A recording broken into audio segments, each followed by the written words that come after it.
அன்பு உறவுகளுக்கு இந்நேர வணக்கம். நான் உங்கள் சுகி. என்னுடைய யூடியூப் தளத்துக்கு உங்கள் அனைவரையும் அன்புடன் வரவேற்றுக் கொள்கின்றேன். நான் இன்றைக்கி கேரட்டையும் உருளைக்கிழங்கையும் வச்சு நல்ல ஒரு பால் கறி தான் வைக்க போகிறேன். நீங்கள் இதே மாதிரி நீங்களும் செய்து பாருங்க. உங்களோட பிள்ளைகள் மரக்கறி சாப்பிடாத பிள்ளைகளும் விரும்பி வாங்கி சாப்பிடுவினம். அப்படி ஒரு நல்ல ஒரு சுவையாக இருக்கும். வாங்க இப்போ இந்த பால் கறி எப்படி வைக்கிறதுன்றதை பார்க்கலாம். அதுக்கு முதல் நீங்கள் இப்போ தான் என்னுடைய சேனலை முதல் பார்க்குறீங்களேன்னு சொல்லி சொன்னால் சப்ஸ்கிரைப் பண்ணுங்கோ. அது எனக்கும் உதவியாக இருக்கும், உங்களுக்கும் பயனுள்ளதாக இருக்கும். இந்த பால் கறியை செய்கிறதுக்கு நான் ஒரு சட்டியை அடுப்பில் வச்சு 2 மேசக்கரண்டி எண்ணெய் சேர்த்துக்கொள்கிறேன். நான் தேங்காய் எண்ணெய் தான் சேர்த்துக்கொள்கிறேன். நீங்கள் விரும்பின எண்ணெய் சேர்த்துக்கொள்ளலாம். ஒரு அரை தேக்கரண்டி கடுகு,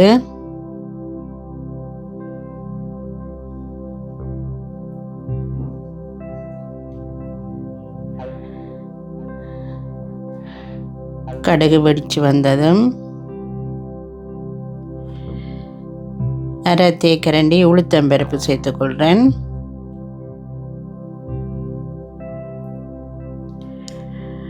அதோட அரை தேக்கரண்டி பெருஞ்சீரகம் சேர்த்துக்கொள்கிறேன்.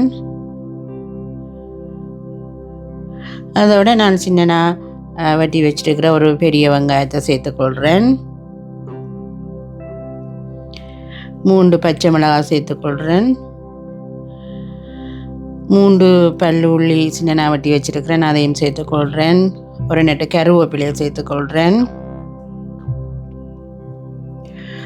ஒரு துண்டு ரம்பை இலை, அதையும் சேர்த்து எல்லாத்தையும் நல்லா வதக்கி எடுக்க போகிறேன்.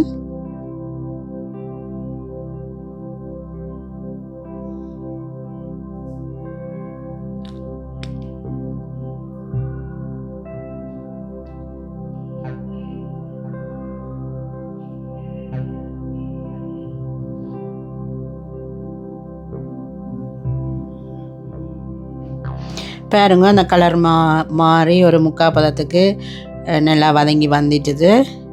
இப்போ நான் இதுக்குள்ளே இனி வெட்டி வச்சுருந்த 400 கிராம் கேரட்டை இதுக்குள்ளே சேர்த்துக்கொள்கிறேன்.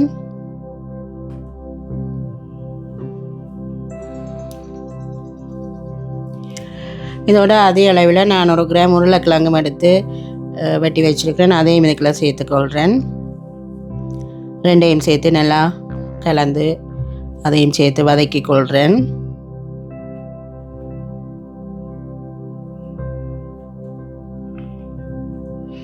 இந்த உருளைக்கிழங்கு கேரட் எல்லாம் சேர்ந்து கொஞ்சம் வதங்கி வரணும். வதங்கி வந்தால் நல்ல சுவையாக இருக்கும். நாங்கள் இதில் எண்ணெயில் வதக்காமலும் சமைக்கலாம். எண்ணெயில் கொஞ்சம் எண்ணெய் விட்டு வதக்கினால் சுவை இன்னும் கொஞ்சம் கூடுதலாக இருக்கும். சாப்பிடாதாக்களும் விரும்பி சாப்பிடுவினோம்.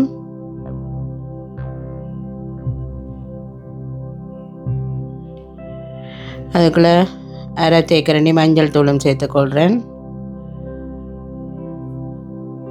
இவ்வளோ கறிக்கும் தேவையான அளவு அரை தேக்கரண்டி உப்பு சேர்த்துக்கொள்கிறேன். எல்லாத்தையும் சேர்த்து கலந்து விடுவோம்.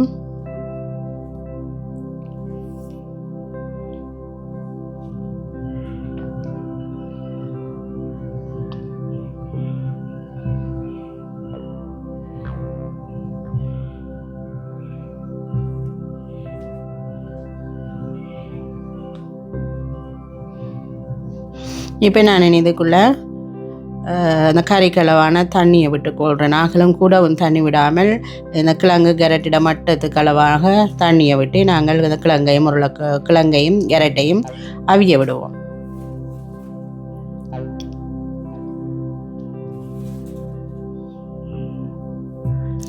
நான் இப்போ மூடி போட்டு அவிய விட போகிறேன்.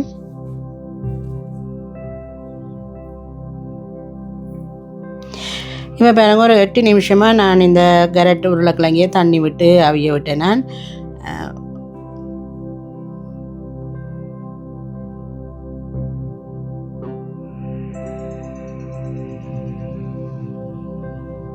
பாப்பா உருளைக்கிழங்கு அவிஞ்சிட்டான்னு பார்ப்போம். பாருங்க உருளைக்கிழங்கு அவிஞ்சிட்டுது. இனி நாங்கள் இதுக்குள்ள பாலை சேர்த்து கொள்ளலாம்.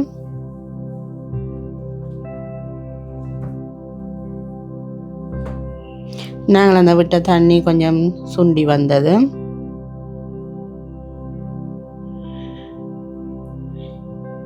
நான் இதுக்குள்ளே இனி ஒரு 1/4 கப்பு தேங்காய் பால் விட்டுக்கொள்கிறேன்.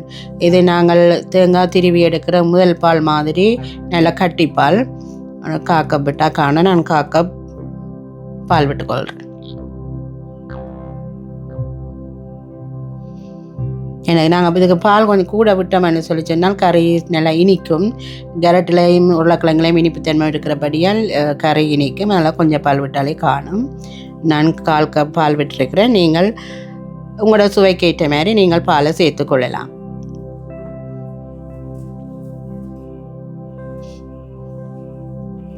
பாருங்க நல்லா பால் எல்லாம் வற்றி கறி நல்ல வடிவால் திரண்டு நல்ல ஒரு பிரட்டல் கறியாக வந்திருக்கு. அவ்வளோதான் உறவுகளே. உருளைக்கிழங்கும் கேரட்டும் சேர்த்து நல்ல ஒரு சுவையான பால் கறி செய்து முடிஞ்சுது. நீங்களும் இதே அளவுகளில் செய்து உங்களோட பிள்ளைகளுக்கு கொடுத்து பாருங்கோ. கட்டாயம் எல்லாருமே மறக்காமல் விரும்பி சாப்பிடுவினம். உங்களுக்கு எப்படி வந்ததுன்றதை என்னுடைய கருத்து பட்டியலில் தெரிவிங்கோ. மீண்டும் இன்னொரு காணொளியில் உங்களை நான் சந்திக்கின்றேன். நன்றி, வணக்கம்.